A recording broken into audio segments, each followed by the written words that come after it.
जय हिंद मेरे प्यारे साथियों, मधु उपाध्याय एकेडमी में आप सभी का स्वागत करती हूँ। मैं मधु उपाध्याय। मैं आज लेके आई हूँ इतिहास से फ्रांसीसी क्रांति से जीके जीएस का क्वेश्चन, जो कि यूपीएसआई के लिए है। क्या है? आज इतिहास से जो है फ्रांसीसी क्रांति से क्वेश्चन लाई हूँ, जो कि यूपीएसआई के लिए है, जीके जीएस का, जो कि बिना लेट किए मैं आप सभी को पढ़ाऊंगी। उससे पहले डियर एक ही बात कहना चाहूंगी, प्लीज चैनल को सब्सक्राइब करें, बेल आइकन जरूर दबाएं, ताकि जब भी हम कोई पोस्ट डालें तो आप तक तुरंत पहुंच जाए। और वीडियो को ज़्यादा से ज़्यादा शेयर करें और कमेंट करें, लाइक करें, और सबसे इम्पोर्टेंट बात, गलतियों को जरूर बताएं। यूपीएसआई के लिए है, बाकी आप किसी भी एग्जाम की तैयारी में इसे पढ़ सकते हैं। UPSC, UPPCS, BPSC, SSC GD, UP police constable, railway, MTS, अन्य जो भी एग्जाम, आरआरबी, एनटीपीसी, है ना, जो भी एग्जाम आपका होने वाला है उसमें आप ये जीके जीएस का क्वेश्चन पढ़ सकते हैं। तो चलिए बिना लेट के शुरू करते हैं। नेशनल असेंबली, राष्ट्रीय सभा ने संविधान का प्रारूप पूरा कर लिया। नेशनल असेंबली ने, राष्ट्रीय सभा मतलब ब्रैकेट में है तो ऐसे पढ़ेंगे, नेशनल असेंबली ने संविधान का प्रारूप पूरा कर लिया। कब? 1791 ईस्वी में, 1792 ईस्वी में। कब पूरा कर लिया था? तो 1791 ईस्वी में। कब पूरा कर लिया था? 1791 ईस्वी में। नेक्स्ट क्वेश्चन है आपका, उग्र भीड़ ने व्रजतील के किले पर धावा बोला। कब बोला था? व्रजतील भीड़ ने, उग्र की भीड़ ने व्रजतील झील पर धावा कब बोला था? 13 जुलाई 1789, 14 जुलाई 1789। तो 14 जुलाई 1789 एमसीक्यू क्वेश्चन है डियर। लेकिन अगर आप लोगों को ज्यादा से ज्यादा जानकारी चाहिए तो प्लीज कमेंट करें, हम ज्यादा से ज्यादा जानकारी देंगे और बहुत बेहतर पढ़ाने की कोशिश करेंगे। तो चलिए नेक्स्ट क्वेश्चन है, तीसरे स्टेट वर्साय के इंडोर टेनिस कोर्ट में जमा हुआ। कब जमा हुआ था? तीसरे स्टेट वर्साय के इंडोर टेनिस कोर्ट में कब जमा हुआ था? 18 मई 1788, 18 मई 1788 में कब जमा हुआ था डियर? तीसरे स्टेट वर्साई के इंडोर टेनिस कोर्ट में कब जमा हुआ था?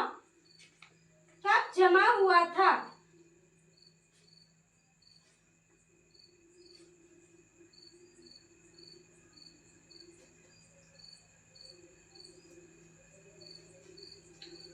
कब जमा हुआ था? 18 मई 1788, 5 मई 1789।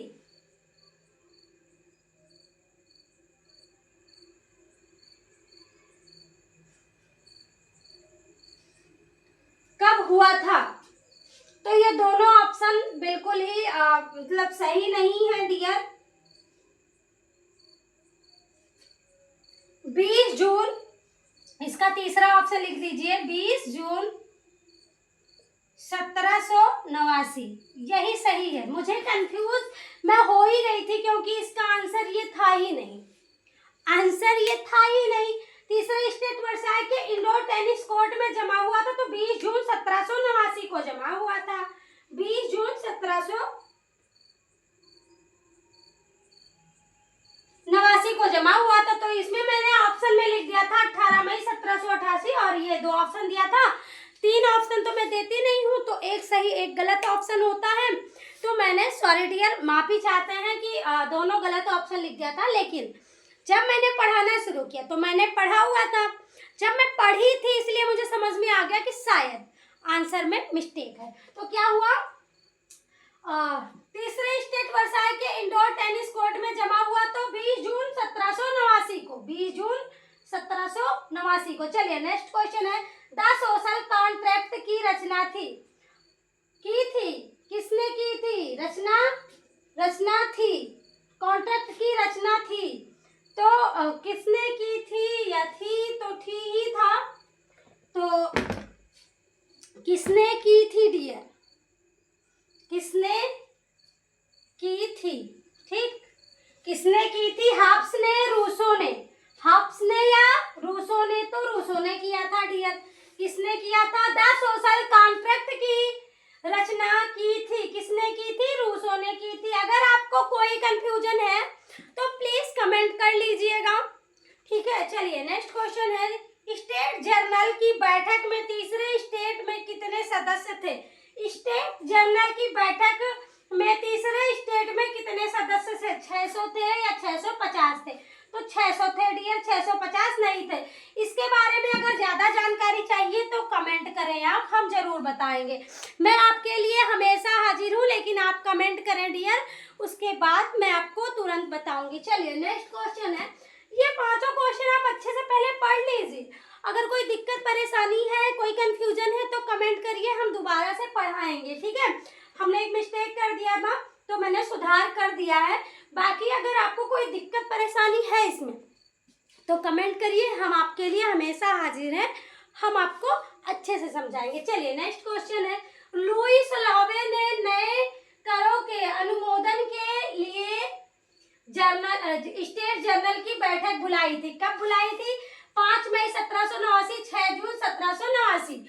तो लुईस लॉवे ने करों के अनुमोदन के लिए स्टेट जनरल की बैठक कब बुलाई थी? तो 5 मई 1789 को बुलाई थी। कब बुलाई थी? 5 मई 1789 को बुलाई थी। चलिए नेक्स्ट क्वेश्चन है आपका, 1791 ईस्वी के फ्रांसीसी संविधान के अनुसार फ्रांस की सरकार का स्वरूप कैसा था?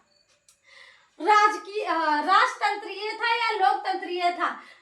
1791 ईस्वी के फ्रांसीसी संविधान के अनुसार फ्रांस की सरकार का स्वरूप लोकतंत्रीय था, लोकतंत्रीय था डियर। अगर ज्यादा जानकारी चाहिए तो प्लीज कमेंट करिए, हम आपको जरूर बताएंगे। चलिए नेक्स्ट क्वेश्चन है, 1804 ईस्वी में किसने स्वयं को फ्रांस का सम्राट घोषित किया?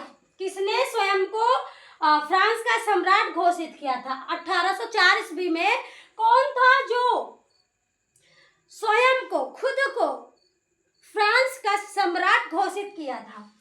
नेपोलियन बोनापार्ट ने या रूसो ने? तो नेपोलियन बोनापार्ट ने खुद को 1804 ईस्वी में स्वयं को फ्रांस का सम्राट घोषित कर लिया था, नेपोलियन बोनापार्ट ने। चलिए नेक्स्ट क्वेश्चन है आपका, फ्रांसीसी उपनिवेशों से अंतिम रूप से दास प्रथा का उन्मूलन किया गया।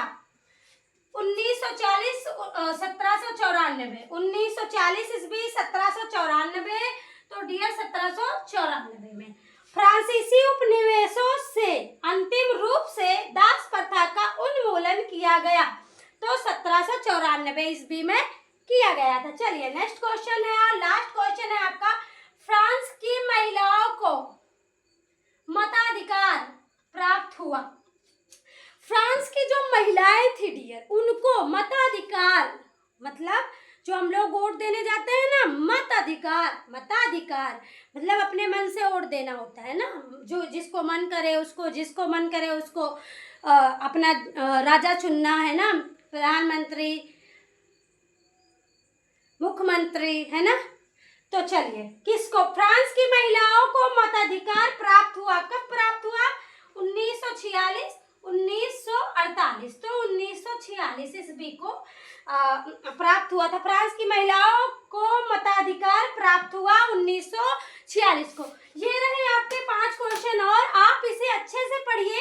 अगर कोई दिक्कत परेशानी होती है तो प्लीज कमेंट करिए, हम आपके लिए हमेशा हाजिर है। मधु उपाध्याय हम लेके आएंगे ऐसे ही इतिहास, भूगोल, राजनीति, अर्थव्यवस्था, राज्य व्यवस्था, सारे से क्वेश्चन। तो आप लोग इसे अच्छे से पढ़िए, प्लीज गलतियों को जरूर बताइए और चैनल को सब्सक्राइब करके बेल आइकन दबा लीजिए, लाइक कमेंट शेयर करिए, मुझे भी सपोर्ट करिए डियर, बहुत ज़्यादा ज़रूरत है। बाकी मुझे कोई फीस या कुछ भी नहीं चाहिए, मैं आप लोगों को निःशुल्क पढ़ाऊंगी, बस मुझे सपोर्ट चाहिए, तो आप लोग प्लीज सपोर्ट करें। बाकी ये सारा क्वेश्चन आप देख लीजिए, अगर कोई दिक्कत परेशानी है तो कमेंट जरूर करिएगा। चलिए मिलते हैं नेक्स्ट वीडियो में। जय हिंद मेरे प्यारे साथियों।